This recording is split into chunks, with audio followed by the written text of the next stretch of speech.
So You want the Lucio instead of a Zen here on defense? it is. Well, that tells me they're gonna play mad aggressive.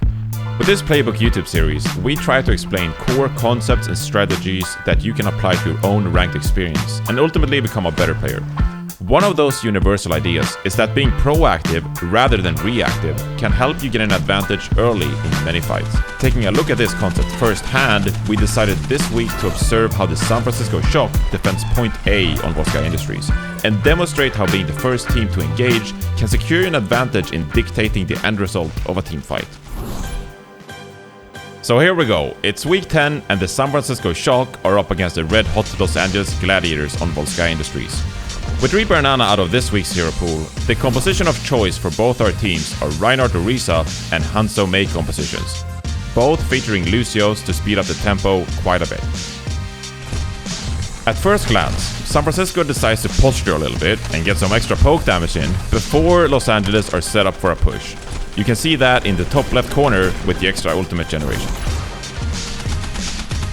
It's not long before the Shock drop down to the point, however, and generate a pretty neutral defensive look, holding the point waiting for the Gladiators to initiate. However, don't let their passive positions fool you. San Francisco literally shock the Gladiators with their sudden attack, taking LA completely by surprise. The Gladiators, ready to take their first engagement, encroaching point A, find themselves caught fast and early. Rascal places his Mei wall, trying to trap an unsuspecting tank within his grasp, with Super and company ready to follow up immediately. The result of the shot call is San Francisco's Rascal falling early, but OG goes down immediately following the heat of battle. It's a 1-for-1 trade, but lacking a second shield tank, Shaz gets picked off by Architect's Hanzo just moments later. Back to the drawing board for Los Angeles. Heading into the next fight, we see some of these ultimates build up for both teams, and in this scenario, Shaz wants to capitalize on a great choke point to yield his teams tons of throughput. However, back at it again, the Shock are the first ones to strike, with Violet placing his amplification matrix at a similar position. The ultimate, once again, forces the Gladiators to react, and in this case, they use both their own Mei wall and their own Baptiste ultimate to counter Violet's aggression. Because of the Shock's combativeness, the Gladiators' amplification matrix is not placed in an optimal position. The early engagement stalls the Gladiators' push, as they now have to wait for their Mei wall to come off cooldown again. But before they're even allowed that time in the first place, Architect finds another pick, this time on Big Goose, as the teams contest for the high ground on the hut overlooking the point. It's time to formulate another game plan.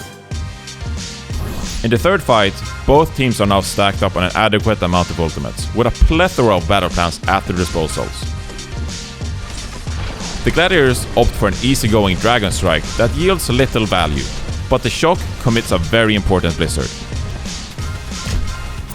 Rascal doesn't find any picks, as the Gladiators are ready for the repeated aggression coming out of the Shock, but the approach still remains the same for the Shock: always initiate first. Now, the Gladiators end up winning a drawn-out fight and captures point A, but the map is not over yet. We head to overtime after successful attacks coming out of both teams, but the Gladiators' adaptation to the previous aggression is minor and insufficient. Tempting fate, shot calling that they'd like to take control of the high ground overlooking the point, the Gladiators' tanks rotate on the outskirts, but the Shock won't let them have it.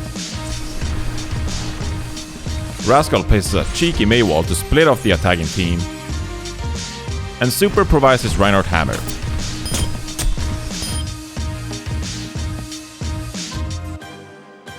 Oh well, one last ditch attempt for the Gladiators. However, this time, the Shock choose to play with their own food before eating, and they actually let the Gladiators into the point, so they can at least get a taste of victory. And as much as I'd like to say that Shock wins this fight incredibly easy and very convincing, the Gladiators actually put up a really good fight with some ultimates trading back and forth. However, last standing are the troops of the San Francisco Shock, and they end up winning Volskaya Industries. Perhaps I'm just a Reinhardt that likes to charge, or an over-caffeinated quarantined video game analyst, but I say learn a lesson or two from the Shock's unrelenting aggression, and maybe you'll catch your opponents off guard in ranked and climb another SR or so. Until next time, good luck Overwatch friends.